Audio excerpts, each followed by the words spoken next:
غیر قانونی تارکین وطن کو قبول کرنے کے معاملے پر اٹلی اور فرانس میں شروع ہونے والی لفظی جنگ شدت اختیار کر گئی ہے۔ دونوں ممالک کے مابین سفارتی روابط کی تمام تر کوششیں بے سود ہو چکی ہیں۔ آج کی دنیا چونکہ گلوبل ولیج بن چکی ہے اور انلیگل امیگریشن کو روکنا تقریباً ناممکن ہے، تو میڈیٹرینین سی یعنی بحیرہ روم کے ذریعے یورپ کے ممالک میں داخل ہونے والے امیگرنٹس کا مستقبل کیا ہوگا؟ کیا ماضی کی طرح ایک بار پھر بحیرہ روم کے ظالم پانیوں میں سردی، بھوک اور جہازوں کے غرق ہونے کی وجہ سے بے قصور بچے، عورتیں اور بزرگ سمندری مخلوق کا شکار بنیں، یا اپنے اور اپنے بچوں کے بہتر مستقبل کے لیے اپنے ملکوں سے نکلے ہوئے ان بےکس اور مجبور لوگوں کو یورپ کے امیر ترین ملک تھوڑی سی جگہ اور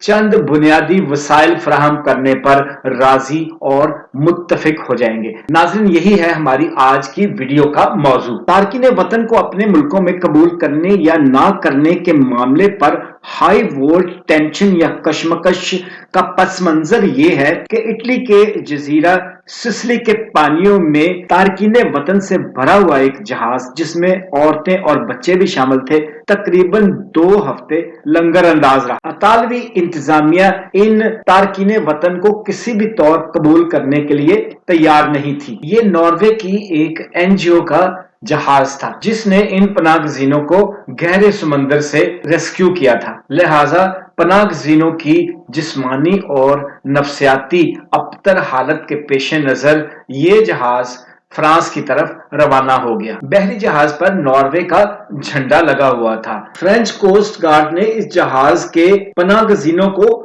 قبول تو کر لیا، لیکن فوراً ہی اطالوی حکومت پر لفظی گولہ باری شروع کر دی۔ یہاں 2 اہم باتیں آپ کے گوش گزار کرنا ضروری ہیں۔ پہلی بات یہ کہ یورپ کے 9 ممالک باہمی انڈرسٹینڈنگ اور باہر سے آنے والے غیر قانونی تارکین وطن کا 2/3 حصہ آپس میں بانٹ لیتے ہیں اور پھر بنیادی انسانی سہولتیں فراہم کرنے کے ساتھ ساتھ سیاسی پناہ کی درخواست تک بھی رسائی دیتے ہیں۔ دوسری اہم بات یہ کہ دوسری جنگ عظیم کے بعد اٹلی میں پہلی بار فار رائٹ کی حکومت برسر اقتدار آئی ہے، جس کی وزیر اعظم جورجا میلونی ہیں۔ وزیر اعظم منتخب ہونے کے بعد جورجا نے پارلیمنٹ میں اپنی پہلی تقریر کے دوران ہی واضح کر دیا تھا کہ اب وہ غیر قانونی طور پر اٹلی میں داخل ہونے والے تارکین وطن کو قبول نہیں کریں گی۔ یوں نظر آتا ہے کہ تارکین وطن کے اس بحری جہاز کو روک کر، جس میں 230 افراد سوار تھے،